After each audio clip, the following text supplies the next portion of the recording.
안녕하세요. 예수님의 복음을 전하는 거스펠 스테이션 6번째 시간에 오신 여러분 환영합니다. 저는 권준영이고요. 저희가 4주째, 오늘 4주째네요. 이제 마지막 때에 대해서 계속 이제 살펴보고 있는데, 오늘은 주제가 많이 들어보셨을 단어 같은데 휴거 그리고 신부입니다. 그거 아세요, 여러분? 그 휴거라는 단어가 성경에 한 번도 나오질 않습니다. 그리고 휴거라는 말의 어원을 보면 이제 낚아챔을 당하다라는 뜻이 있어요. 그리고 들려올림을 당하다. 영어 성경에 보면 caught up라는 표현으로 이제 휴거라는 단어가 표현이 되고, 한글 성경에는 이제 끌려올림이라는 단어가 나오는데요. 오늘 성경을 통해서 휴거라는 것이 예전에 이제 이단들이 많이 써먹어서, 어떻게 보면 저희가 휴거라는 단어를 들으면 조금 의심이 들기도 하고, 또 이게 성경에 있는 얘기야? 라는 생각이 들 수도 있는데, 마지막 때를 살아가는 저와 여러분이 반드시 알아야 될 신랑과 신부의 이야기라는 거, 오늘 성경을 통해서 한번 같이 살펴보길 원합니다. 오늘 주제는 제가 방금 말씀드린 것처럼 신랑과 신부의 이야기입니다. 제가 사실 이제 지난주에 배도에 대한 말씀을 전하면서 이런 하나님이 주신 마음을 나눴었어요. 그 배도라는 것은 모든 것이 제자리로 돌아가는 것에서 일어나는 하나의 자연스러운 현상이라는 그런 마음이었거든요. 이 휴거도 사실 마찬가지였어요. 연장성산에서 하나님께서 주신 마음이 있었는데, 예수 그리스도의 신부가 자기 집으로 돌아가는 일이 휴거다라고 이제 하나님께서 마음을 주셨어요. 그래서 오늘 성경에서 누가 예수 그리스도의 신부이고, 그리고 예수님께서 이 땅에 다시 오셔서 자기의 신부를 취해 가실 때 성경을 통해서 또 우리가 유대인들의 신랑과 신부 이야기들을 통해서 그것이 어떻게 일어날지 한번 같이 살펴보면서 정결한 신부로 준비되는 저와 여러분이 되었으면 좋겠습니다. 먼저 말씀 하나 읽도록 할게요. 요한계시록 19장 말씀이고요. 제가 읽어드리겠습니다. 참고로 이 장면은 이제 바벨론, 그 인류 역사 내내 상징적으로 등장하는 단어죠. 사람들을 하나님으로부터 등 돌리게 하고, 하나님의 선하심과 공의로우심과 온전하심을 보지 못하게 하고, 사람 중심으로 하나님을 대적하기 위해서 일어났던 이 큰 세력이자 도시이자 많은 왕조들이 지나갔던 이 바벨론과 그 음녀가 19장에 보면 드디어 심판을 받습니다. 그리고 나서 이제 하늘에서 기뻐하는 찬양 소리가 들려요. 그리고 나와서 나오는 말씀이 오늘 제가 읽을 7절에서 9절 말씀입니다. 제가 읽어드릴게요. 우리가 즐거워하고 크게 기뻐하여 그에게 영광을 돌리세. 어린 양의 혼인 기약이 이르렀고 그 아내가 예비하였으니 그에게 허락하사 빛나고 깨끗한 세마포를 입게 하셨은즉 이 세마포는 성도들의 옳은 행실이로다 하더라. 천사가 내게 말하기를 기록하라. 어린 양의 혼인잔치에 청함을 입은 자들이 복이 있도다 하고, 또 내게 말하되 이것은 하나님의 참되신 말씀이라 하기로. 여기 보면 약간 옛날 말을 제가 살짝 풀어드리겠습니다. 이제 우리가 함께 즐거워하고 기뻐하자 하면서 드디어 어린 양의 결혼식이 일어난다는 얘기예요. 혼인 기약이 일어났다는 거죠. 이제 때가 다 됐다는 거죠. 어린 양의 결혼식이 다 되었다. 이제 곧 시작한다. 그리고 그의 아내가 준비가 되었다. 아내라고 준비가 되어 있는데 정확한 표현은 신부죠. 결혼하기 전에는 이 약혼한 두 사람을 신랑과 신부라고 부르고, 결혼한 후에는 남편과 아내라고 부르는데, 이 예비된 아내, 곧 신부가 준비되었다는 얘기예요. 그에게 허락하사 빛나고 깨끗한 세마포를 입게 하셨은즉 이 세마포는 성도들의 옳은 행실이로다. 이게 저에게 주신 아주 기쁘고 복된 예수님께서 기다리시는 그리스도의 신부의 모습입니다. 제가 잠깐 여러분한테 질문을 드리고 싶은데요. 혹시 여러분 결혼을 하신 분이라면, 그리고 자매님이시라면 예전에 여러분이 신부셨을 때 기억이 나시나요? 신부로 준비하면서 난생 처음 결혼이란 걸 준비하면서 두근거리는 마음도 있었을 거고, 두려운 마음도 있었을 거고요. 설레는 마음도 있었을 거고요. 그렇죠? 저는 이제 결혼한 지 10년이 넘었는데 신랑으로서의 느낌은 제가 경험한 적이 있어요. 나의 신부를 맞이하면서 그 설렘, 또 이제 신랑이다 보니까 여러 가지 신경을 써야죠. 준비를 해야 될 게 굉장히 많죠. 식장도 예약해야 되고 수많은 것들을 준비를 해야 되는데 그 가운데서도 설렜던 마음들이 기억이 납니다. 근데 사실 이 신랑과 신부, 특별히 신부의 모습들을 저희가 세상적으로 이제 사람들이 얘기하는 그런 모습들을 기억해 보면 성경에서 말씀하시는 신부의 모습과 동떨어진 게 굉장히 많아요.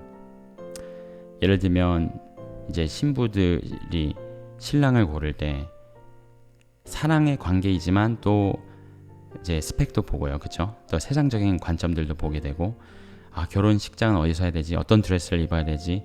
누구를 초대해야 되지? 아주 신경 쓸 게 많고, 사실은 신랑이든 신부든 굉장히 어려운 게 또 결혼식인 것 같아요. 그게 세상적인 결혼식인데 성경에서는 이렇게 말씀을 하세요. 그리스도의 신부는 먼저 지명이 된 사람들입니다. 영어로 appointed라고 그러죠. 하나님께서 예수 그리스도를 통해 지명하신 자들이 그리스도의 신부입니다. 이들은요, 지명이 된 다음에 성별됩니다. consecrated 되죠. set apart 되는 거예요. 내가 신부라고 이제 구별이 되고요. 그 다음에 예수 그리스도와 결혼하기 위해서 약속을 받은 이들을 그리스도 예수의 신부라고 성경에서 말씀합니다. 이게 다른 성경에서 참 많이 이제 잘 묘사가 되어 있는데요. 저희가 방금 읽은 요한계시록에도 잘 나와 있죠. 근데 이 신부한테는 무엇이 제일 중요할까요? 결혼식을 앞둔 신부한테 가장 중요한 건 바로 결혼식이죠. 이 결혼식을 위해서 본인이 온전히 준비되는 거예요. 내가 결혼식을 준비하는데 웨딩드레스 하나 제대로 맞추질 못했고, 아무도 결혼식 날짜가 다가오는데 예를 들어 여러분이 웨딩드레스를 맞췄어요. 아주 딱 맞는 옷이겠죠. 그러면 체중 관리도 들어가실 거고, 그쵸? 먹는 거 하나 조심할 거고요. 그리고 누구 하나 만나는 것도 조심할 거예요. 사고 나지 않게 중요한 날이 다가오니까 다른 부수적인 것들은 다 내려놓고 내가 온전히 결혼식에 준비되는 거, 그게 바로 신부의 온전한 초점일 거예요. 그거는 믿는 자나 믿지 않는 자나 동일할 거라고 믿습니다. 근데 안타깝게도 성경에 보면 그리스도 예수의 신부, 교회죠. 그 신부들을 향한 하나님의 음성, 예수님의 음성들을 귀 기울여 보면, 그리고 마지막 때에 대해서 그 얘기들을 귀 기울여 보면 신부가 온전히 준비되지 않은 모습 때문에 하나님께서 안타까워하시고 예수님께서 안타까워하시는 장면들이 많이 나옵니다. 제가 말씀 하나 읽어드릴게요. 그렇죠. 제가 나눈 것처럼 결혼식을 온전히 준비되는 것이 중요한데, 마태복음 24장 말씀입니다. 그때 사람들이 너를 환난에 넘겨주겠으며 너희를 죽이리니 너희가 내 이름 때문에 모든 민족에게 미움을 받으리라. 그때 많은 사람이 실족하게 되어 서로 잡아주고 서로 미워하겠으며 거짓 선지자가 많이 일어나 많은 사람을 미혹하겠으며 불법이 성함으로 많은 사람의 사랑이 식어지리라. 마지막 때에 일어나는 일을 예수님께서 제자들에게 친히 말씀하신 내용이에요. 마태복음 24장 전체가 그런데 듣는 사람이 누구죠? 지금 제자들이죠. 그리고 너희를 이라는 표현에서 보면 예수님을 순결히 따르는 사람들에 대해서 예수님께서 말씀을 하세요. 첫 번째로 그리스도의 교회가 경험하는 것은 환난입니다. 마지막 때가 되면요, 그리스도의 신부들이 경험하는 것은 환난이에요. 너희를 환난에 넘겨주며 너희를 죽이리니 너희가 내 이름 때문에 모든 민족에게 미움을 받으리라. 저희 삶에 경중은 상관없이요, 어떤 정말 특별한 부르심을 받은 사람은 목숨을 잃으면서 순교의 자리에서까지 예수 그리스도를 향한 사랑과 그분의 예수의 복음을 증언하는데 그 자리에 설 거고요. 또 어떤 사람들은 순교의 자리까지는 아니겠지만 관계적으로 또 일터에서, 가정에서, 또 여러 가지 모양으로 혹은 나가서 전도를 하면서 교회에서 어떤 모양으로든 복음의 고난에 동참하는 것, 그 모양이 예수 그리스도의 신부라고 말씀을 하고 계세요. 그래서 혹시 내가 예수님의 주신 죄사함만 받고, 예수님께서 분명히 말씀하시기를 너희가 나를 따라오려거든 너희가 날마다 너희 십자가를 지고 나를 쫓아올 것이니라. 세상이 너를 미워하면 놀라지 말라. 제자가 스승보다 크지 못하고 세상이 먼저 나를 미워하였으니 너희를 미워하는 것이 당연하다라고 말씀하신 예수님의 말씀을 기억하시면서 우리가 예수님의 복음을 그 십자가를 몸에 지닌 자들로서 그리스도 예수의 정결한 신부로서 복음과 함께 고난을 받고 있는지 저희 자신을 돌아봤으면 좋겠습니다. 이어서 말씀이 이어지는데요. 이때 많은 사람이 실족하게 돼서 서로 잡아주고 서로 미워하겠으며 거짓 선지자가 많이 일어나서 많은 사람을 미혹하겠으며 불법이 성함으로 온전한 복음이 아닌 불법, 거짓말과 잘못된 다른 복음들이 성행함으로 많은 사람의 사랑이 식어지리라 라고 말씀을 합니다. 소위 스스로를 그리스도의 신부라고 여기던 사람들에게서 일어나는 일들이에요. 다음 말씀 보겠습니다. 누가복음 21장 36절 말씀입니다. 너희는 스스로 조심하라. 그렇지 않으면 방탕함과 술 취함과 생활의 염려로 마음이 둔하여지고 뜻밖의 그날이 덫과 같이 너에게 임하리라. 이 날은 온 지구상에 거하는 모든 사람에게 임하리라. 마지막 때에 대해서 말씀하시면서 모든 사람에게 임하는 이 날이 바로 예수님의 다시 오심에 대한 날이에요.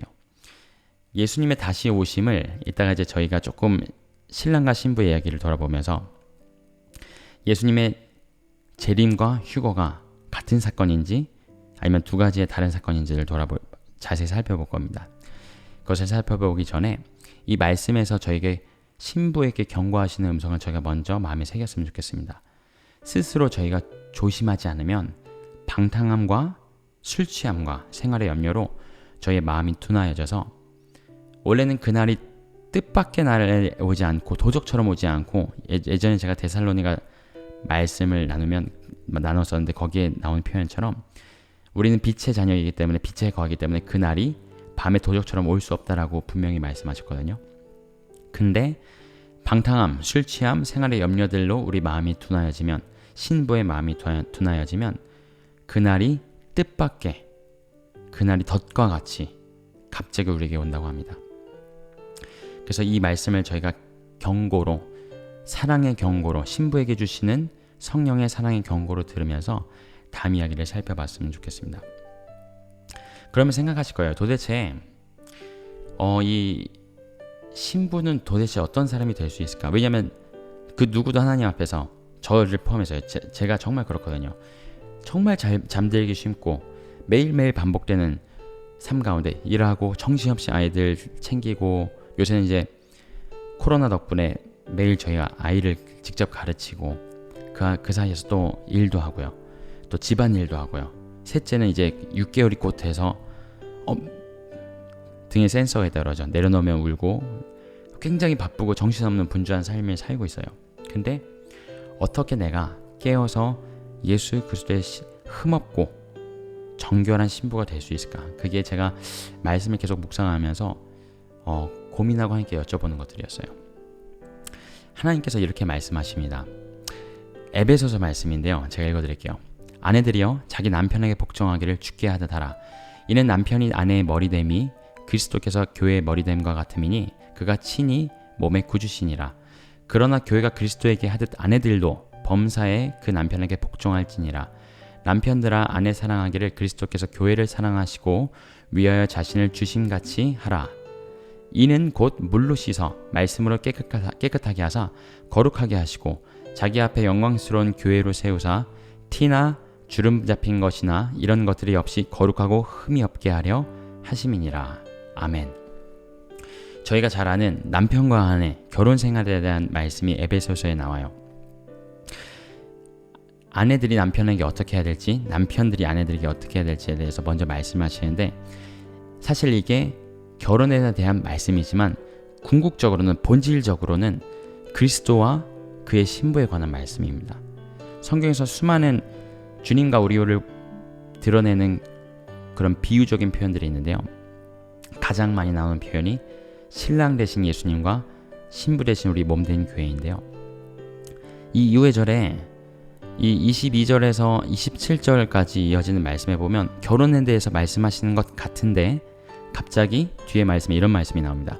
이는 곧 물로 씻어 말씀으로 깨끗하게 하사 거룩하게 하시고 결혼을 통해서 이 그림자를 통해서 예수님께서 정말 우리에게 말씀하시길 원하셨던 것은 이 사도 바울을 통해서 말씀하시길 원하셨던 것은 그분과 우리와의 관계예요. 그분과 우리와의 관계에서 우리가 정결한 신부로 준비되기 위해서 물로 씻어 곧 그리스도 예수의 보혈이며 성령으로 거듭남을 말씀합니다. 그리고 그분의 이 생명의 약속, 이 러브레터죠. 사랑의 편지를 날마다 읽기만 하는 것이 아니라 그것이 우리 마음에 새겨지고 우리 삶 가운데 계속해서 순종으로 열매 맺으면서 우리 삶이 거룩하게 되고, 그래서 말씀하시죠. 본인 앞에, 예수님 앞에, 하나님 앞에 영광스러운 교회로 세우사 티나 주름 잡힌 것이나 이런 것들이 없이 거룩하고 흠이 없게 하려 하심이니라. 아멘. 저희가 주님 앞에 점 없고 흠 없이 거룩하게 설 수 있는 유일한 방법은 날마다 우리가 그리스도 예수의 보혈로 우리를 씻고 주님의 말씀을 따라 순결하게 살아가는 거라고 말씀을 하십니다.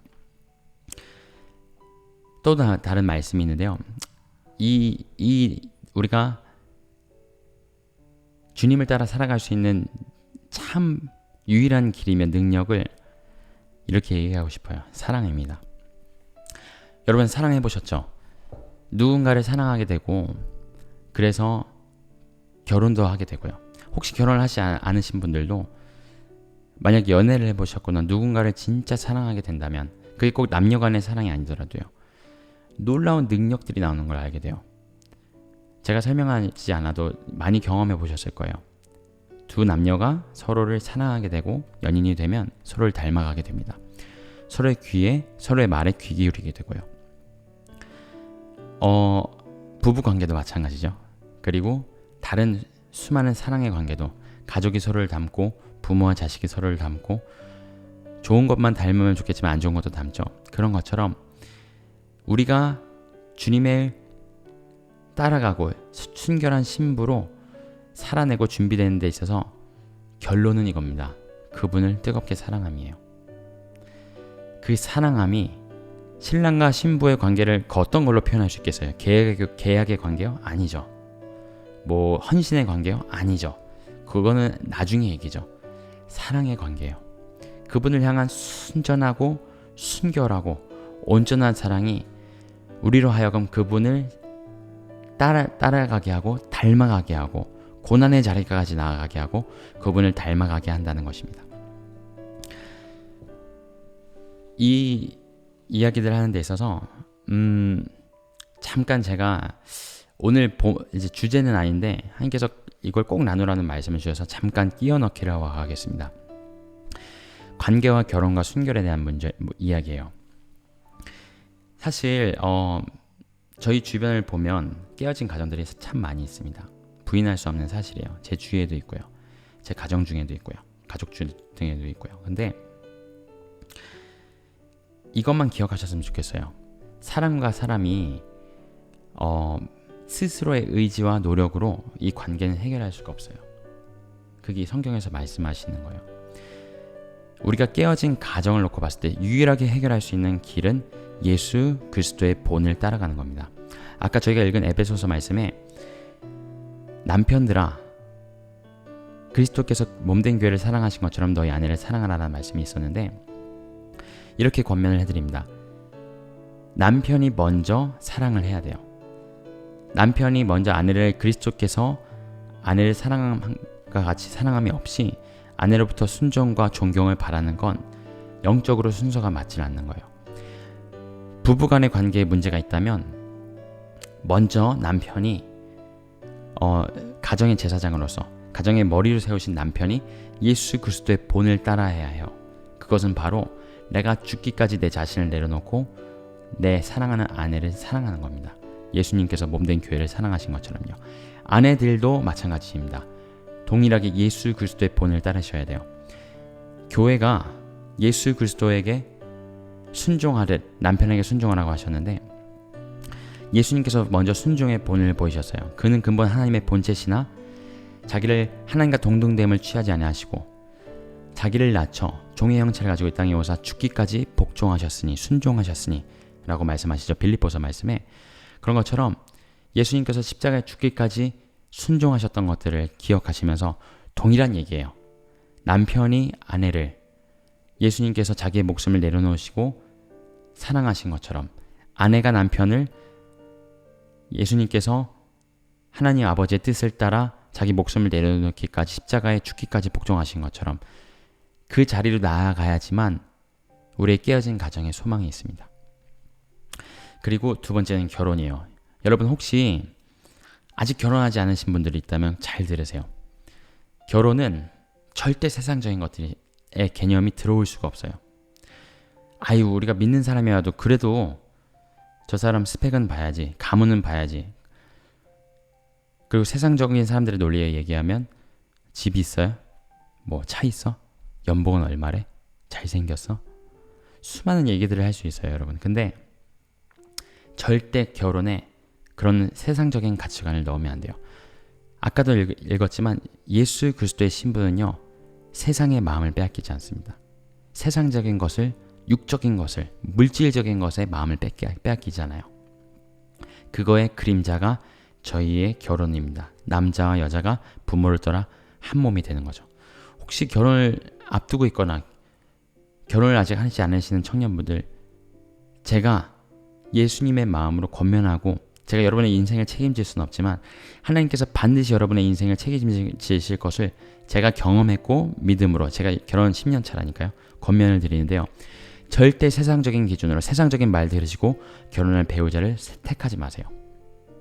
저 사람이 정말 하나님을 사랑하는 사람인가?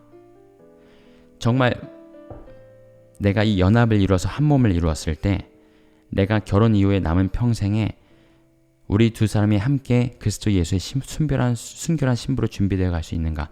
그런 사람인지를 보세요. 하나님께 여쭤보세요. 그리고 확신을 주시면 결혼하세요. 마지막입니다. 순결에 대한 이야기인데요. 혼전 순결에 대한 이야기고요. 그리고 결혼한 부부 간의 순결에 대한 이야기입니다.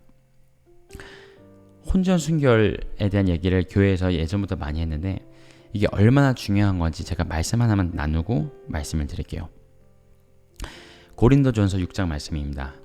너희 몸이 그리스도의 지체인 줄 알지 못하느냐? 내가 그리스도의 지체를 가지고 창기의 지체를 만들겠느냐? 결코 그럴 수 없느니라. 창기와 합하는 자는 저와 한 몸인 줄을 알지 못하느냐? 일러스되 둘이 한 육체가 된다 하셨으니 주와 합하는 자는 한 영이라. 음행을 피하라. 사람이 범하는 죄마다 몸 밖에 있거니와 음행하는 자는 자기 몸에게 죄를 범하느니라. 너희 몸은 너희가 하나님께로부터 받은 바 너희 가운데 계신 성령의 전인 줄 알지 못하느냐? 너희는 너희의 것이 아니라 값으로 산 것이 되었으니 그런즉 너희 몸으로 하나님께 영광을 돌리라. 여러분, 말씀에서 뭐라고 말씀하시죠? 모든 죄마다 밖에서 저지러지는 죄라고 얘기하는데요. 간음하고 음행하는 것은 너희 스스로의 몸에 죄를 짓는 거라고 말씀하세요. 그 영적인 원리를 설명하시는데 그 이유는 뭐냐면 이 육체의 연합 있죠. 육체의 연합은 곧 영의 연합입니다. 여러분이 그리스도의 몸으로서 예를 들어 창기와 연합을 하면 오늘 말씀에서 말씀하시는 것처럼요. 그러면 그리스도의 몸이 창기와 연합이 되는 거예요. 그게 가능하냐고 바울이 되묻고 있어요. 여러분 가능하다고 생각하세요? 가능하지 않죠. 가능하지 않습니다. 여러분이 여러분 몸의 죄를 범하면요. 그게 혼전 순결을 깨는 것이든 결혼한 부부가 간음을 하는 것이든요. 그렇게 되면 그 죄는 여러분 몸 안에 있게 되고요. 그것은 그리스도 예수와 여러분의 연합을 깨버리게 돼요. 그게 오늘 말씀에서 하시는 말씀입니다. 그래서 그냥 단지 육체의 관계가 육적인 것이기 때문에만이 아니라 그 안에 아주 중요한 영적인 원리가 담겨 있기 때문에 여러분은 그렇게 혼전 아니면 결혼 중의 순결을 강조하는 거예요. 음행은 자기 몸에게 죄를 짓고요. 이 자기 몸에 죄가 거함으로 그 음행을 통해서 죄와 연합이 일어납니다. 죄와 연합이 일어남으로 그리스도와의 연합의 관계가 깨어져 버린다는 거예요. 혹시 여러분 결혼 전에 동거하시는 분들이 있다면 예수 그리스도의 보혈로 스스로를 씻으시고 바꿔 말하면 회개하세요. 바꿔 말하면 정말 간절히 주님 앞에 기도하시고 회개하시고 그 동거를 청산하시기 바랍니다. 당장이요. 하루라도 빨리요. 그렇지 않으면 여러분이 스스로 여러분 안에 짓는 죄가 여러분을 그리스도 예수와의 연합에서 끊어버리게 만들 거예요. 여러분, 결혼하신 분이 마음으로나 육체로나 간음을 하고 음행을 한다면 그것이 여러분과 그리스도 예수와의 연합을 깨어버립니다. 여러분이 그리스도 예수의 순결한 신부로 준비되는 것을 깨어버린다고요. 여러분, 예수님과 연합하실래요? 평생? 아니면 죄와 연합해서 평생 지옥에 가실래요? 제가 설명하지 않아도 무엇이 현명한 일이고 무엇이 시급한 일인지 알 겁니다. 이미 지나간 일은 예수님의 보혈로 씻으시고요. 잊어버리세요. 왜냐하면 여러분, 하나님도 이렇게 말씀하십니다. 너희의 죄를 내가 동에서 서로 옮긴 것처럼 내가 다시는 기억지 아니하리라. 예수 그리스도의 보혈로 씻으시고 여러분의 삶을 정리하시고요. 음행에 조그만 모양이라도 있다면 잘라버리세요. 죄와 연합하지 마세요. 죄와 하나 되지 마세요. 그러므로 그리스도 예수로 예수님과 온전한 연합을 이루시기를 예수님의 이름으로 축원합니다. 이제 드디어 오늘의 주제로 들어갑니다. 신랑과 신부 이야기예요. 사실 오늘 제가 대문짝막하게 휴거라는 단어를 이제 써놨어요. 왜냐하면 휴거에 대한 이야기이기도 하거든요. 성경에서 이제 휴거가 언제 일어나냐, 누가 휴거를 받냐, 이제 이런 이야기들이 사실은 들어있고, 하지만 이제 많은 이단들이 휴거를 남용해서 이제 이날 몇 시에 예수님이 돌아오신다 해서 사람들이 막 가정도 버리고 직장도 버리고 역사 가운데 그런 일들이 많이 있었죠. 그것 때문에 사람들이 휴거라는 것에 대해서 이야기하기를 불편해하고 좀 안 좋은 선입견을 가지고 생각하는 일들이 많이 있는 것 같아요. 근데 성경에서는 휴거를 뭐라고 얘기하시냐면요, 신랑과 신부의 이야기라고 말씀하십니다. 너무너무 기뻐요. 저는 이야기를 나눌 수 있는 게. 제가 신랑과 신부의 이야기를 성경이 기록되던 그 당시에 우리가 그때로 돌아가서 여러분에게 소개해 드리려고 해요.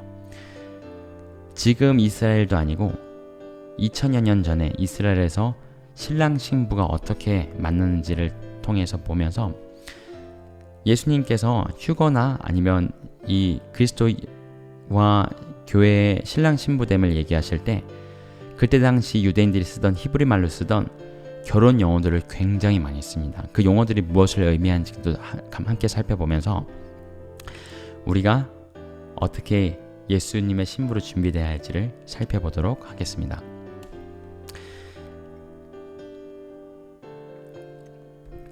지금은 이제 연애 결혼을 참 많이 하죠.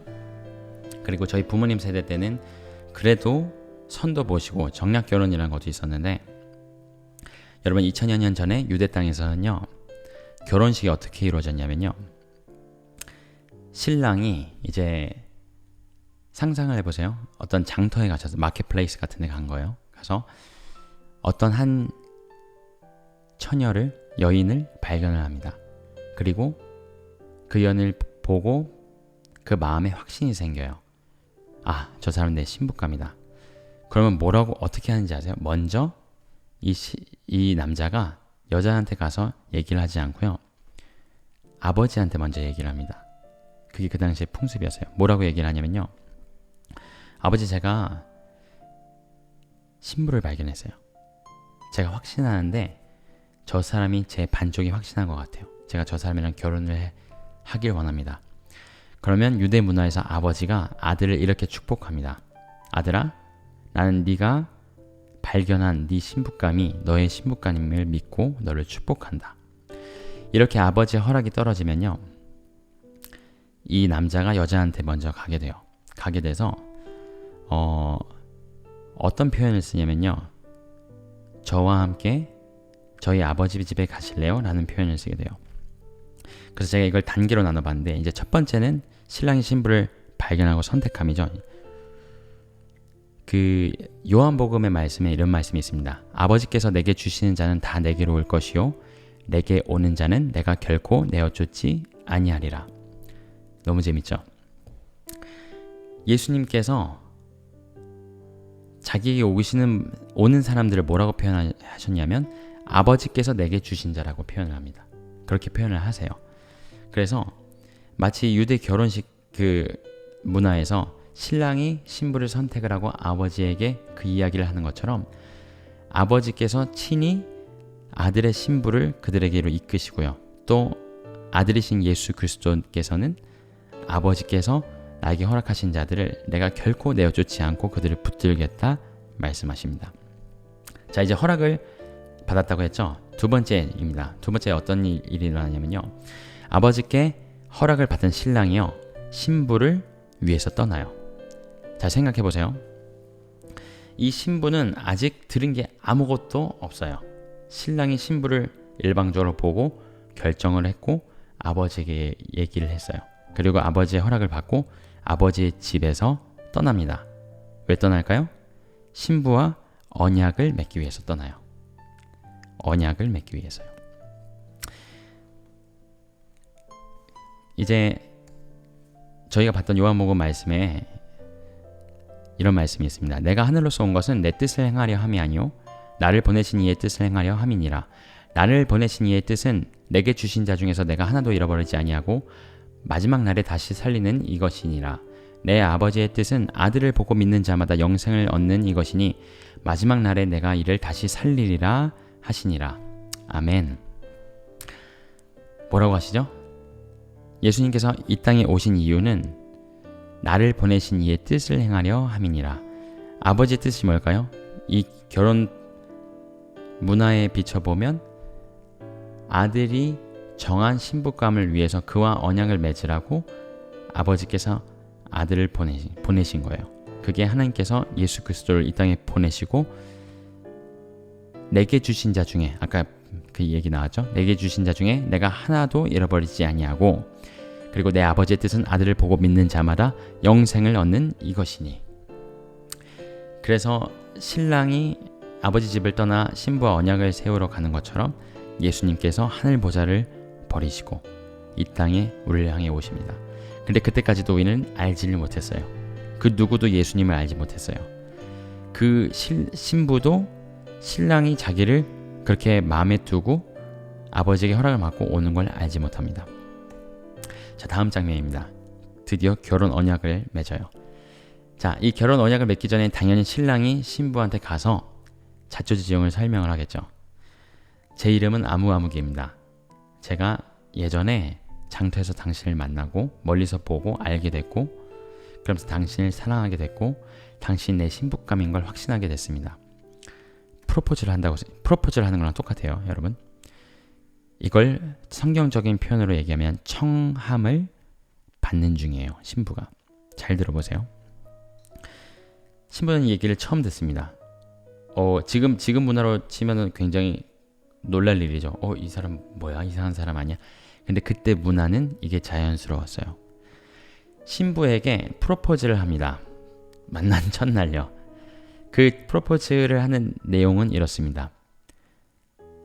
제가 이렇게 당신을 사랑하고 신부를 맞이하고 싶은데 혹시 저랑 같이 제 아버지 집에 가실래요? 라고 물어봐요. 그게 그 당시에 프로포즈의 내용입니다. 지금처럼 이제 막 꽃다발 준비하고 막 저와 결혼해 주시겠습니까? 랑은 조금 다르죠. 저와 제 아버지 집에 가실래요?가 그때 당시에 프로포즈였습니다. 그러고 나서 아버지 집에 실제로 가요. 가서 이제 조촐한 식사를 준비하는데 그때 단 3사람만이 그 식사에 초대가 됩니다. 아버지, 예비신랑, 예비신부예요. 자, 이 일이 일어나기 위해서 이 신부가 해야 될 일이 단 한 가지가 있습니다. 이 청함에 응하는 거예요. 처음 만났지만 이 나를 사랑한다고 나를 신부로 맞이하길 원한다고 말하는 이 남자에게 내가 확신이 들어서 네, 그럼 내가 당신 아버지 집에 같이 가겠습니다 라고 대답을 하면 그게 바로 청함에 응한 겁니다. 프로포즈에 대답을 한 거죠. 그러면 요새 시대의 얘기로 하면요, 그 약혼식을 하는 거예요. 약혼식을. 근데 그때 당시 약혼식은 이렇게 진행이 됩니다. 아버지 집에 갑니다. 식사가 준비되어 있습니다. 그리고 거기에 떡과 잔이 준비되어 있어요. 이 잔은 재미있게도 하나밖에 준비가 되어 있잖아요. 이 잔을 아버지가 보는 앞에서 두 사람이 나눠서 마십니다. 언약의 잔이에요. 그리고 이 떡을 띄어서 같이 나눠 먹습니다. 언약의 빵입니다. 생각나는 장면 없으세요, 여러분? 이 땅에 신부를 데리러 오신 예수님께서 잡히시기 전날 밤에, 읽어드리겠습니다. 누가복음 말씀입니다. 또 떡을 가져 살해하시고 떼어 저에게 주시며 가라사대 이것은 너희를 위하여 주는 내 몸이라 너희가 이를 행하여 나를 기념하라 하시고 저녁 먹은 후에 잔도 이와 같이 하여 가라사대 이 잔은 내 피로 세우는 새 언약이니 곧 너희를 위하여 붓는 것이라. 이 잔은 뭐라고요? 새 언약이라고요. 이 몸은 너를 위하여 주는 내 몸이라고요. 이 빵은요. 이렇게 예수님께서 마치 신랑과 신부가 아버지의 집에서 아버지의 임재 앞에, 아버지가 이제 이 상에 같이 계시죠. 언약식을 하듯 약혼식을 하듯 그분께서 친히 자기의 몸을 깨뜨리시고 자기 피를 쏟으셔서 언약을 맺으십니다. 이 새 언약을 맺으십니다. 고린도전서 말씀입니다.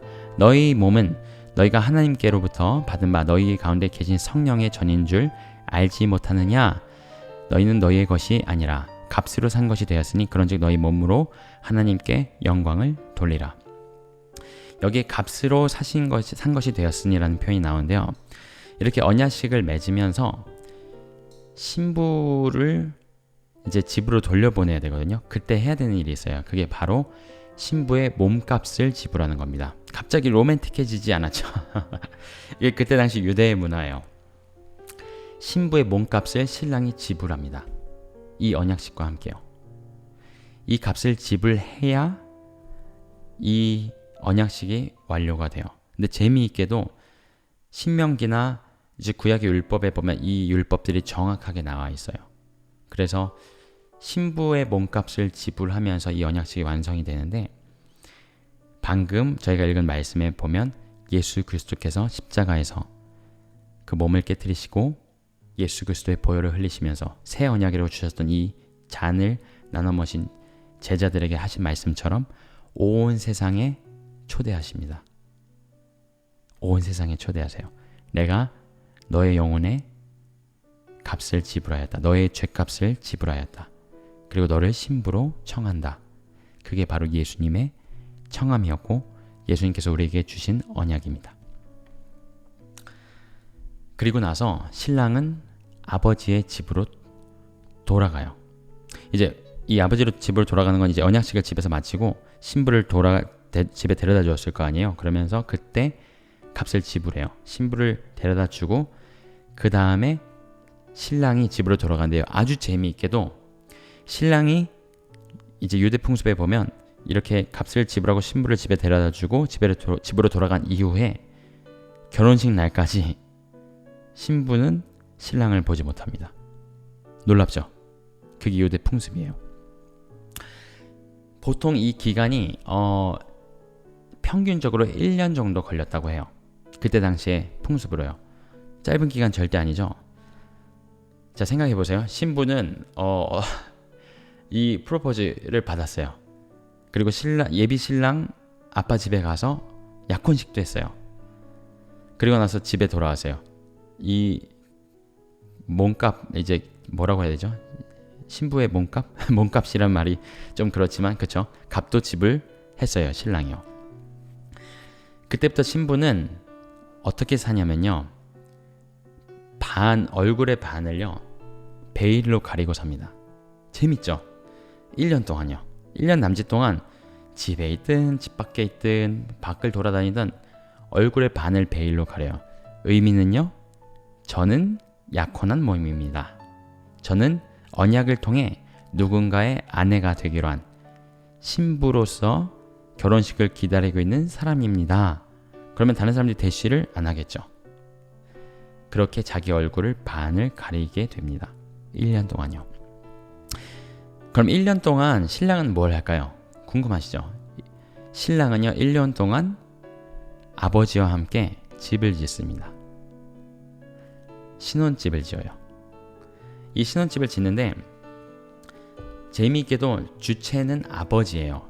그때 당시에 이제 신랑이 아무리 많은 것들을 준비했었어도 그런 모든 집안의 하인이라던가 집을 짓는 데 필요한 재정이라던가 이런 것들은 아버지로부터 오잖아요. 그렇죠?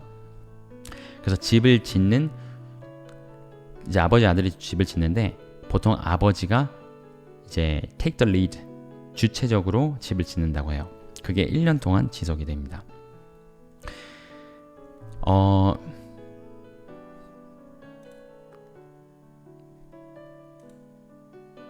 네, 요한복음 말씀입니다.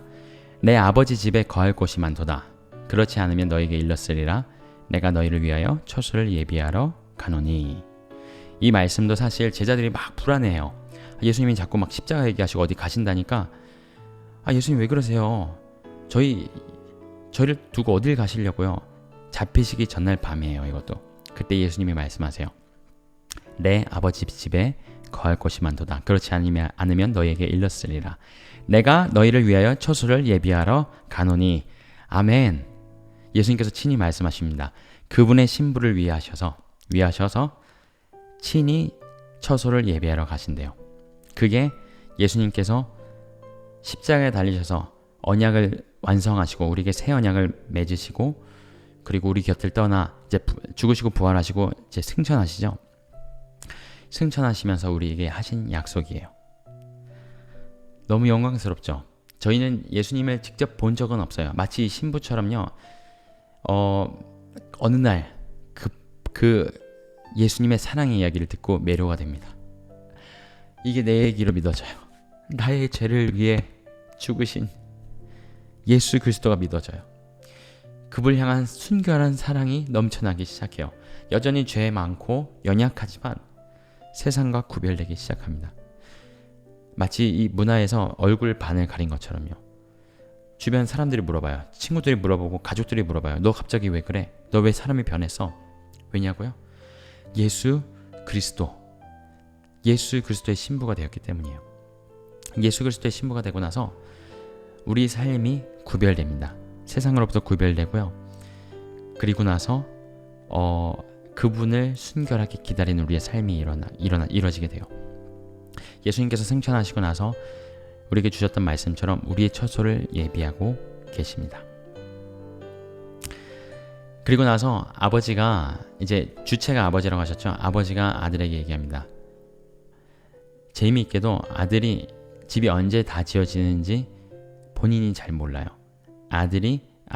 아버지께서 아들에게 기별을 줍니다. 소식을 줍니다. 집이 완성이 되었다. 준비가 다 되었다. 신부를 데리고 오라. 너무 익사이팅하죠? 그 얘기를 들은 신랑이 이제 행진을 합니다. 이제 베스트맨이라고 그러죠. 신랑의 친구들 또 하인들과 함께 신랑 집에서부터 신부의 집까지 행진을 해요. 행진을 하는데 그때 당시에 양각 나팔이라고 그러죠. 양뿔로 만든 나팔을 불면서 그리고 친구들이 외칩니다. 뭐라고 외치죠? 보라, 신랑이 온다! 라고 외쳐요. 그렇게 외치면서 행진을 하는데 아버지의 집으로부터 신부의 집까지 행진을 합니다. 이 행진을 하는데 이 외침이 동네로부터 동네로, 이제 지금으로 치면 블록이죠. 블록, 동네마다 블록이 있잖아요. 마을마다, 도시마다. 블록부터 블록까지 계속해서 외치는데 그게 전달이 돼요. 전달이 돼서 신랑이 도착하기 전에 그때 문화에 저쪽 블록에 저쪽 마을에 외쳐주는 거예요. 그러면 신부 집에 먼저 이 외침이 도착을 합니다. 신랑이 출발했대. 신랑이 곧 도착한대. 그럼 신부가 뭘 하겠죠? 준비를 하겠죠. 그게 그때 당시의 문화입니다. 그래서 이 외치고 나팔을 부는 목적 자체는 신부가 준비할 수 있도록 하는 게 목적이었다고 해요. 그렇게 외치면서 이제 드디어 신랑이 신부 집 앞에 도착을 합니다. 이때 신부는 준비가 되어 있겠죠. 준비되어 있는 신부를 이제 신랑이 맞이하는데 집 안에 들어가지를 않습니다. 신랑이 집 안에 들어가질 않아요. 집 안에 들어가지 않고 집 앞에서, 문 앞에서 기다립니다. 그때 신부가 자기 친구들과 함께 문을 열고 나오고 신랑이 신부를 맞이합니다. 일단 말씀 하나를 다시 읽고 그리고 나머지 이야기를 해드릴게요. 데살로니가 전서 4장 말씀입니다. 주께서 호령과 천사장의 소리와 하나님의 나팔로 친히 하늘로 쫓아 강림하시리니 그리스도 안에서 죽은 자들이 먼저 일어나고 그 후에 우리 살아남은 자도 저희와 함께 구름 속으로 끌어올려 공중에서 주를 영접하게 하시리니 그리하여 우리가 항상 주와 함께 있으리라. 아멘. 여기 결혼식에 나오는 것들이 다 나오죠. 외침과 나팔이 등장합니다. 주께서 호령과 천사장의 소리와 하나님의 나팔로 친히 하늘로 쫓아 강림하시리니. 근데 재미있게도 신랑이 신부 집에 들어가죠, 안 들어가죠? 안 들어갑니다. 그런 것처럼 예수님께서 신부를 데리러 오시는데 이 땅으로 오시질 않아요. 오늘 말씀에서 분명히 말씀하십니다. 하늘로 쫓아 강림하시리니. 하늘에 강림을 하신대요. 마치 신부 집 앞에서 기다리는 것처럼요. 그러면 그리스도 안에서 죽은 자들이 먼저 일어나서 들림을 받고요. 그리고 우리 살아서 남은 자도 저희와 함께 구름 속으로 끌어올려가 저희가 아는 그 휴거라는 단어의 그 어원입니다. 이제 snatch 된다고 caught up 된다고 이제 영어 성경에는 나오는데 낚아챔을 당한다는 뜻이에요. 끌어올려 공중에서 주를 영접하게 하시리니 집 안에서가 아니라 집 문 앞에서 만나는 것처럼 저희가 이 땅에서 예수님을 영접하는 게 아니라 공중에서 주를 영접하게 된다고 말씀합니다. 이제 신부가 해서 아버지 집으로 가죠. 근데 그 신부가 이제 집에서 나왔잖아요. 그리고 바로 어디로 들어가는지 아세요? 가마 안으로 들어가요. 가마라는 거 아세요? 한국에도 옛날에 이제 가마 문화가 있었는데 신부가 신랑이 이제 하인들과 함께 가지고 온 가마 안으로 타요. 가마를 타고 집으로 이제 신랑의 집으로 갑니다. 바꿔 말하면 아버지의 집으로 가는 거죠. 신부가 누구인지 사람들이 알 수가 없어요. 왜냐하면 가마에 타고 겉으로 보이면 보이질 않기 때문에요. 그래서 이렇게 낚아챔을 당하고 동네 사람들은 신부가 누구인지를 알지를 못해요. 그 상태로 신부는 아버지의 집으로 들어갑니다. 이 아버지의 집으로 들어가자마자 이제 다음에 벌어지는 일이 이러합니다. 그 전에 말씀 하나 읽을게요. 너희를 위하여 처소를 예비하면 내가 다시 와서 너희를 내게로 영접하여 나 있는 곳에 너희도 있게 하리라. 아멘. 아까 하셨던 말씀의 이후 말씀인데요. 그 처소가 예비가 되면, 준비가 다 되면 내가 너희에게로 돌아오겠다 말씀하셨죠. 이 유대 결혼식 풍습처럼 아버지가 아들에게 기별을 주고 준비가 다 되면 이 아들이 신랑의 친구들과 함께 이 신랑이 행진하면서 나팔과 외침을 통해서 신부에게 먼저 알리고 신부를 준비시키고 집 앞에서 가마에 태워서 옵니다. 이 가마에 태울 때 쓰는 단어가 snatch, caught up 혹은 낚아채다 라는 히브리 단어랑 같은 의미입니다. 그러고 나서 아버지 집으로 들어가잖아요.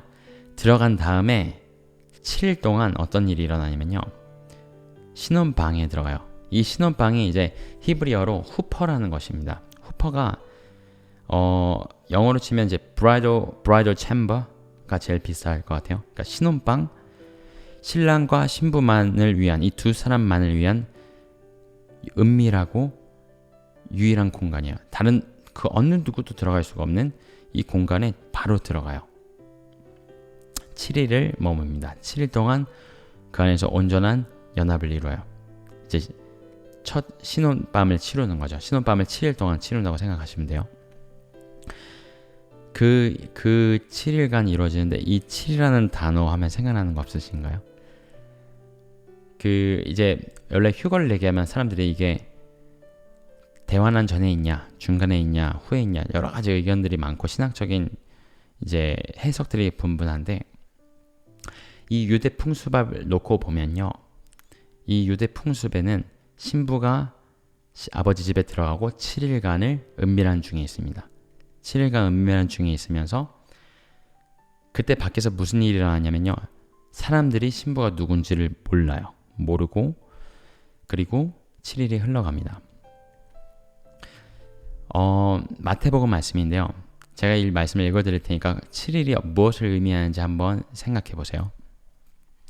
천국은 마치 자기 아들을 위하여 혼인잔치를 베푼 어떤 임금과 같으니 그 종들을 보내어 그 청한 사람들을 혼인잔치에 오라 하였더니 오기를 싫어하거늘 첫 번째 청함을 거절합니다. 사람들이 다시 다른 종들을 보내며 가로되 청한 사람들에게 이르기를 내가 오찬을 준비하되 이제 음식을 준비하되 나의 소와 살찐 짐승을 잡고 모든 것을 갖추었으니 혼인잔치에 오소서 하라 하였더니 저희가 돌아보지 않고 하나는 자기 밭으로 하나는 자기 상업차로 가고 자기 삶이 바빴다는 거예요.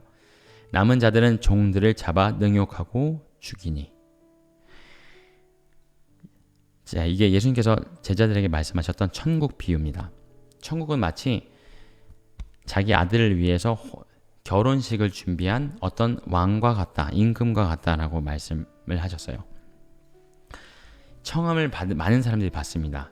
근데 첫 번째 청함을 거절하니까 두 번째 사람을 또 보내요. 두 번째 사람이 또 거절을 합니다. 그러자 무슨 일이 일어나냐면요. 이유들을 대는데 저 바빠서요. 제 일들이 바쁘고 제 밭으로 가야 되고 제 가게를 봐야 되고요. 그리고 또 어떤 사람들은 이 종들을 잡아서 죽이고 능욕합니다.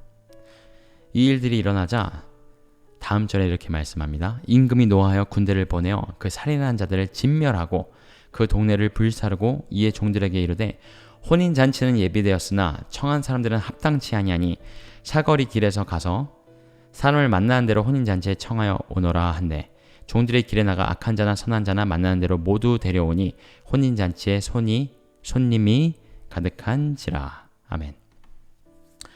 아까 여러분 결혼식의 주인공은 누구죠? 신랑과 신부입니다. 신랑과 신부가 지금 유대 결혼식 풍습에 따라 신랑이 신부를 데리고 아버지 집에 왔어요. 그럼 이제 뭐가 일어나겠죠? 결혼식입니다. 이제 결혼식이에요. 근데 그 결혼식이 일어나기 전에 7일이란 시간 동안 사람들은 신부가 누군지를 모릅니다. 신부가 누구래? 몰라. 얼굴 못 봤어. 가마에 타고 갔어. 몰라. 들어는 갔대. 사람들 사이에 소문만 있어요. 그 7일 동안 신랑과 신부가 첫날밤을 치르고 온전한 연합, 그 두 사람만의 그 참된 연합의 공간에 거할 때 후퍼, 아까 말씀드렸죠? 그때 이 말씀에 보면요. 이 청함을 거절한 사람들, 이 혼인잔치의 청함을 거절한 사람들에게 임금이 군대를 보내서 그들을 진멸합니다. 그러고 나서 다시 초청을 하는데 잘 들어보세요. 사거리 길에서 사람을 만나는 대로 혼인잔치에 청하여 오너라. 악한 자나 선한 자나 선한 자나 만나는 대로 모두 데려오니. 이 청함을 처음 받았던 사람들이 누굴까요? 이스라엘 민족입니다. 여러분 아실 거예요. 이스라엘 민족이 선민으로 택함을 받고요. 그리고 원래는 민족적인 사명이 하나님의 살아계심을 드러내는 거였어요. 이 땅을 회복시키는 거였어요. 물론 실패합니다. 그 실패를 아시면서도 하나님께서는 택하세요. 왜냐하면 민족적으로는 실패하였지만 이 민족을 통하여 그리스도 예수가 오시거든요. 아브라함에게 처음 약속하셨던 그 약속을 신실하게 예수 그리스도의 이 땅에 오심으로 하나님은 이루십니다. 민족적으로는 실패하였지만 이 민족을 통하여 하나님께서 일하세요. 이 오신 메시아를, 이 신랑 되신 그리스도 예수를 유대인들은 알아보지 못하고 결국은 십자가에 못 박아 죽입니다. 이 예수님의 오심을 예언했던 수많은 선지자들 또한 능욕하고 잡아 죽입니다.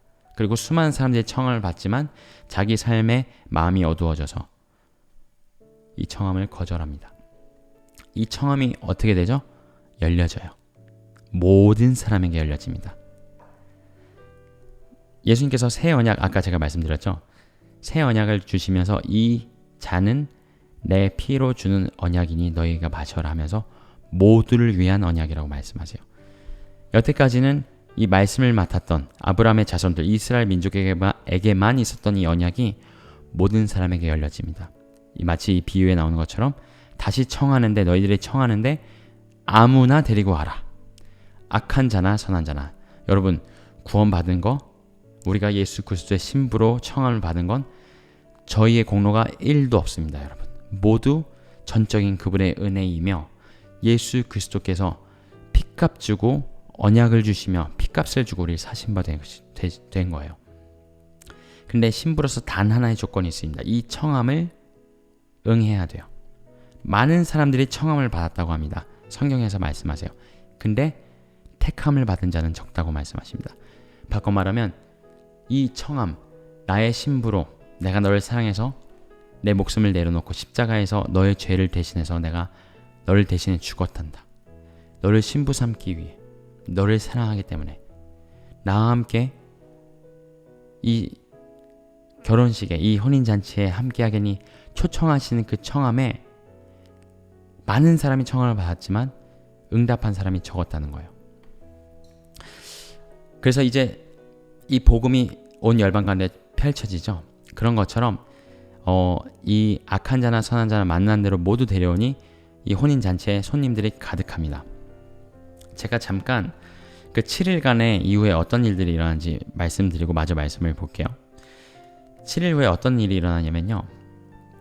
사람들이 그러죠. 제가 말씀드렸죠. 신부가 누구래? 몰라. 얼굴 봤어? 몰라. 사람들은 몰라요. 근데 7일 후에 이 브라이덜 챔버, 이 후퍼, 이 신혼방에서 나옵니다. 나오고 신랑이 신부의 얼굴을 공개해요. 베일을 벗고요. 그때 사람들이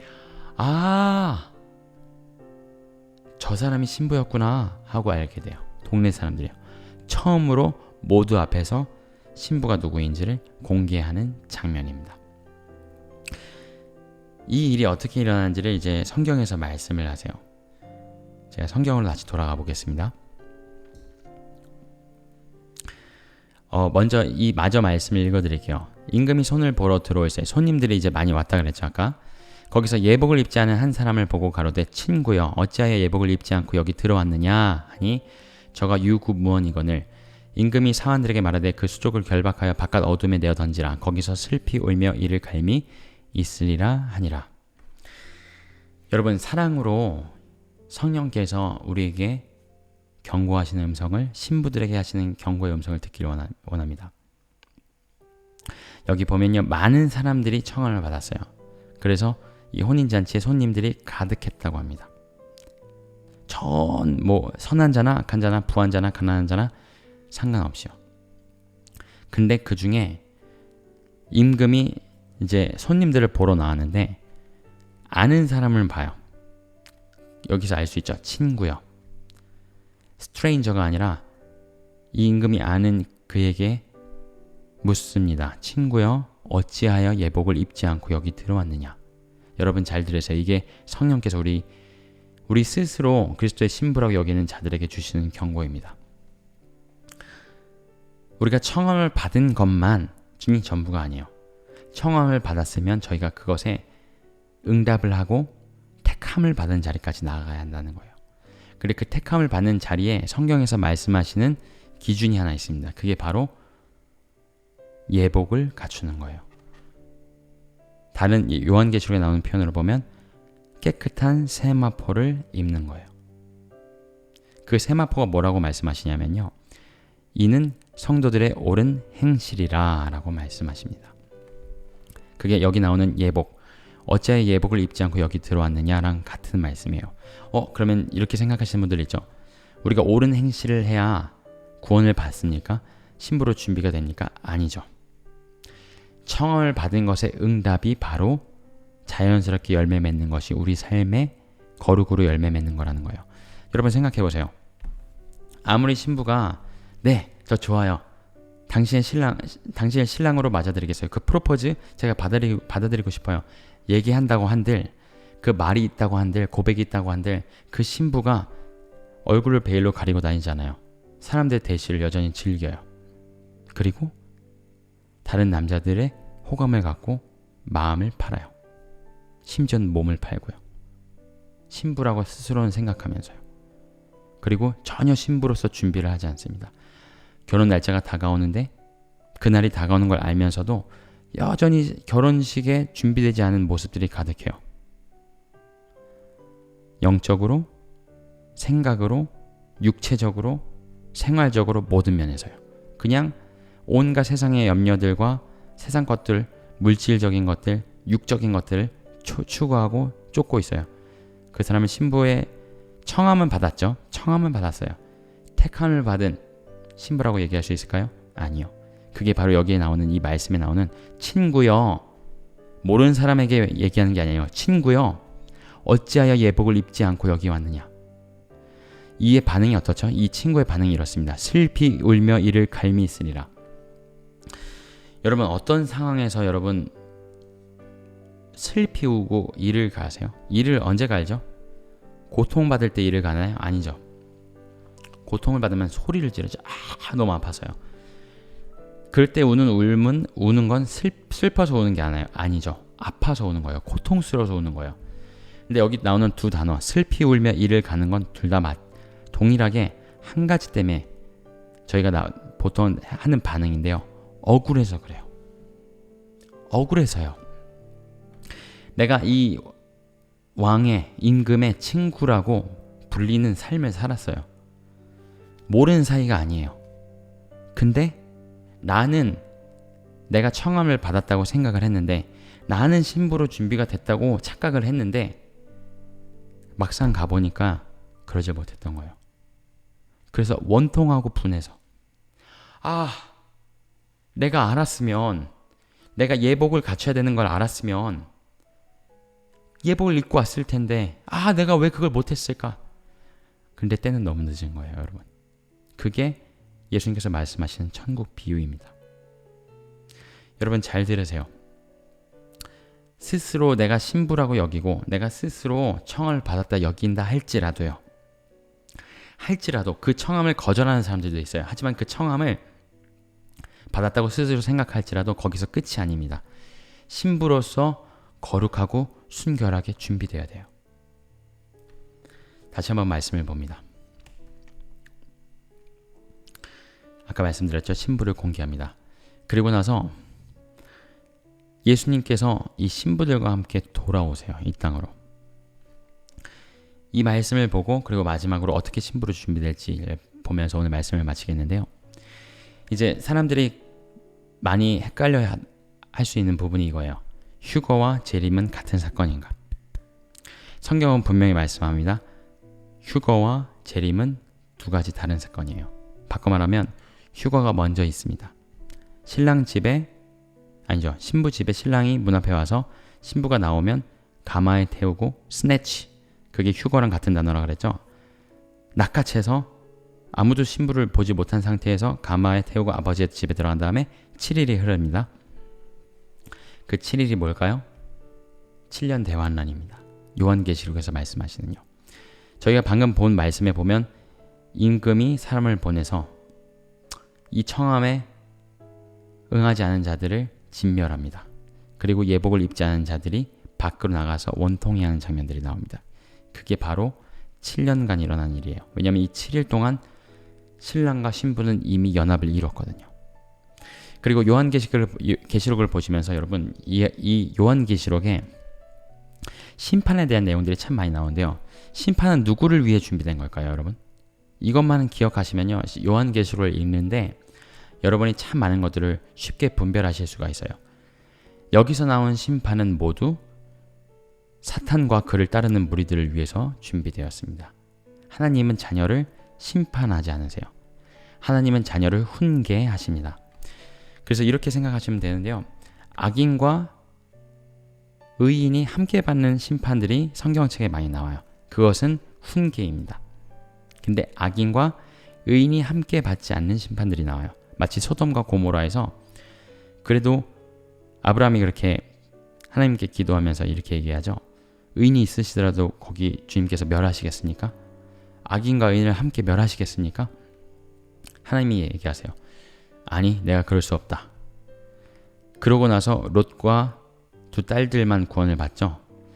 그게 하나님께서 주시는 악인과 선인을 의인을 함께 심판하지 않는 심판입니다. 그것은 훈계가 아니고 심판이에요.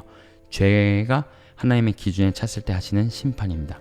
이 심판이 바로 요한계시록에 나오는 심판이에요, 여러분. 이 심판은 돌이키심이 없습니다.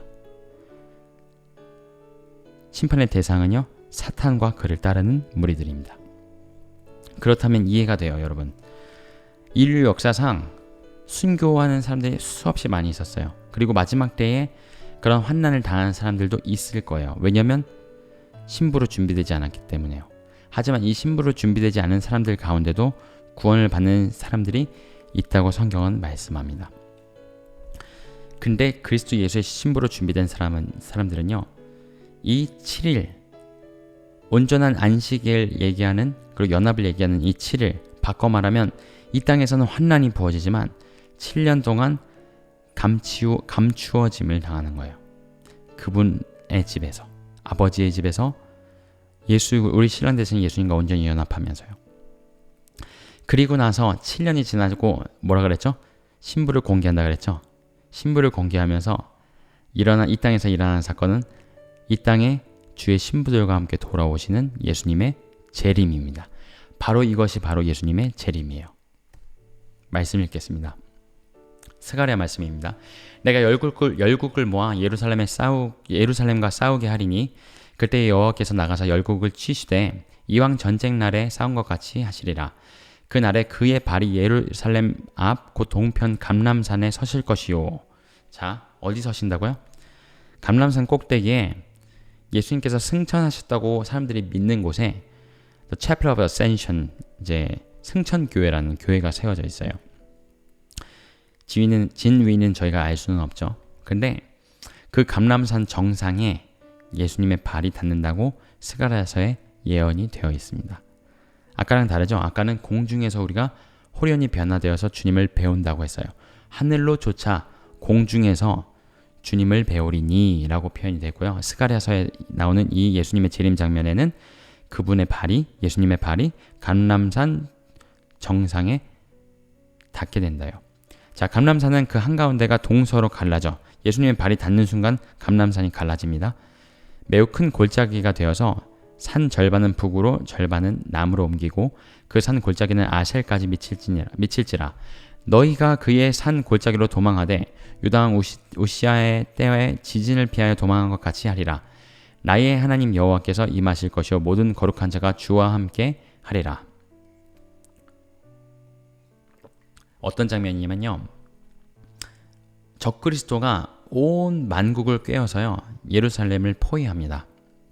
그리고 예루살렘을 지도상에서 없애려고 포위하고 있어요.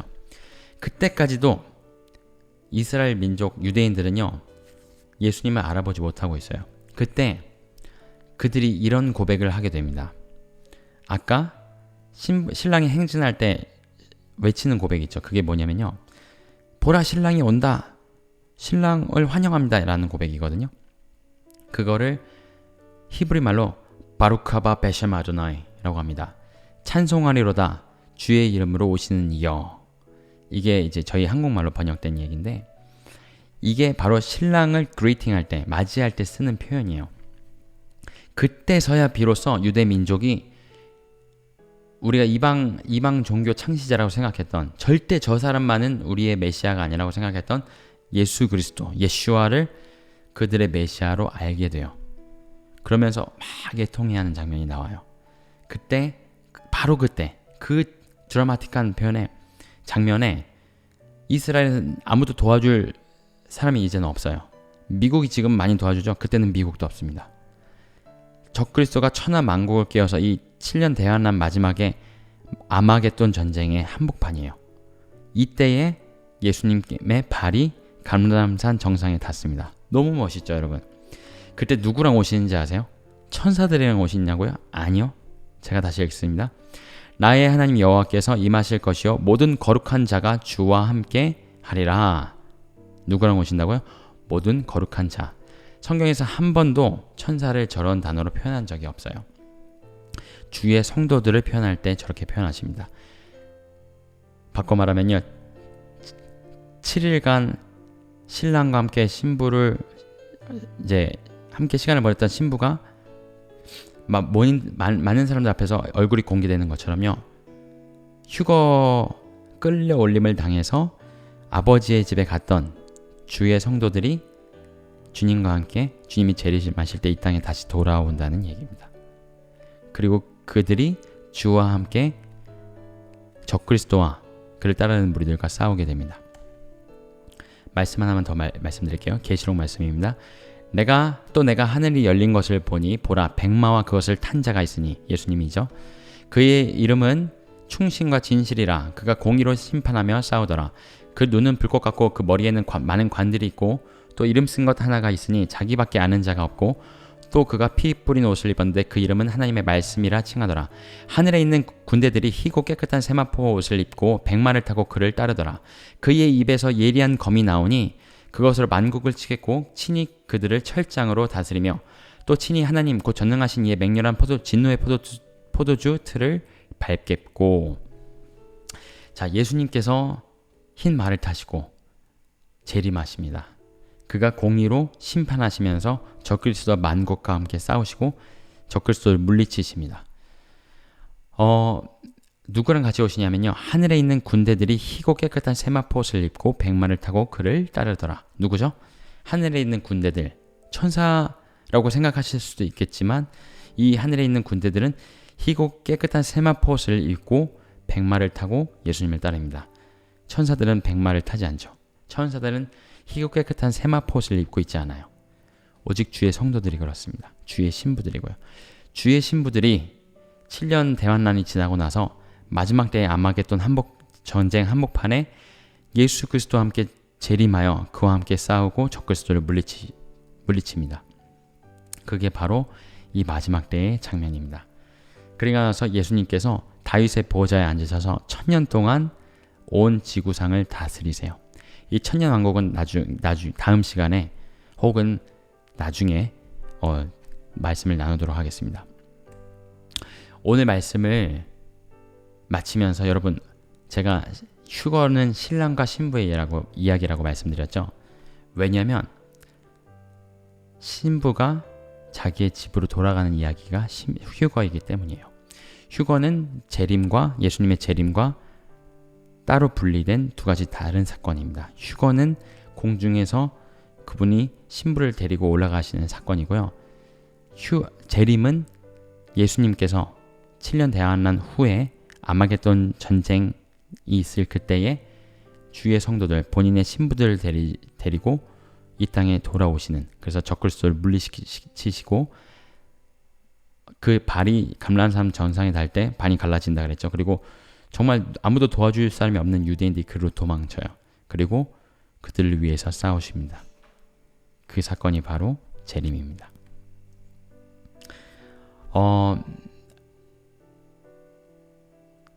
많은 사람들이 청함을 받았으나 택함을 받은 자는 적다고 합니다. 여러분, 이 동일하게 계속해서 반복되는 단어들이 있죠. 깨끗한 세마포 옷과 예복입니다.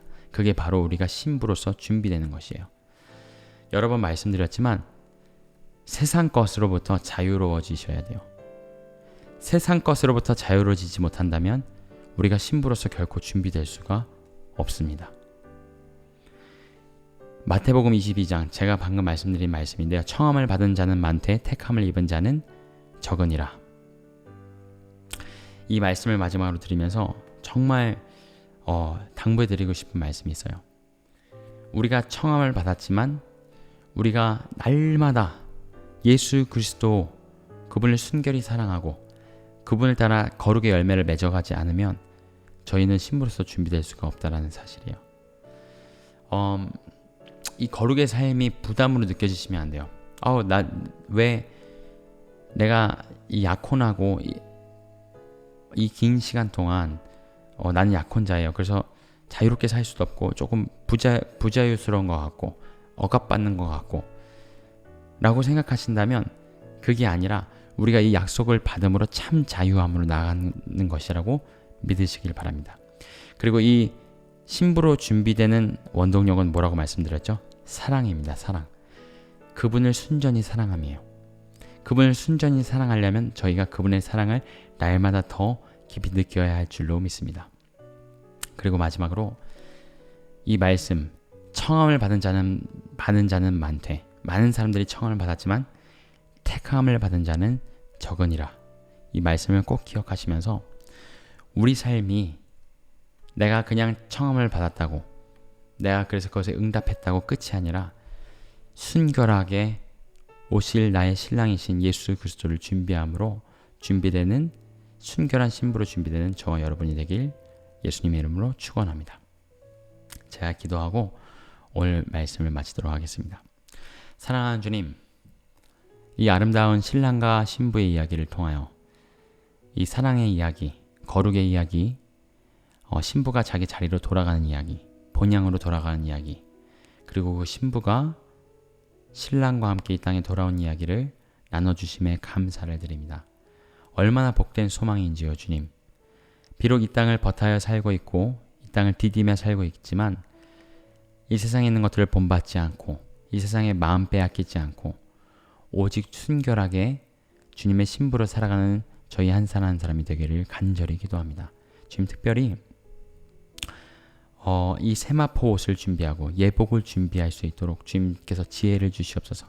우리가 세상적인 결혼을 준비할 때도 수많은 것들을 정말 온 힘을 다해서 준비하고 생각하고 하는데, 주님, 저희가 다시 오실 예수님, 우리 신랑 되신 예수님, 그 어린 양의 혼인잔치에 준비될 수 있도록 날마다 주님의 말씀을 상고하게 하시고 이 말씀을 따라 살아가게 하시고 우리 삶에 있는 죄악들을 제하여 갈 수 있도록 주님 긍휼을 베풀어 주시옵소서. 단호하게 주님 이 죄악들을 제하여 버릴 때에 이 더러워진 옷들, 주님 우리도 모르는 새에 세상의 염려들이나 욕심들이나 이러한 것들에 더럽혀진 우리의 옷들, 예복을 주님 예수 그리스도의 보혈로 씻게 하여 주시고 정결하게 하여 주시고 순결하게 주님의 신부로 준비되게 하여 주시옵소서.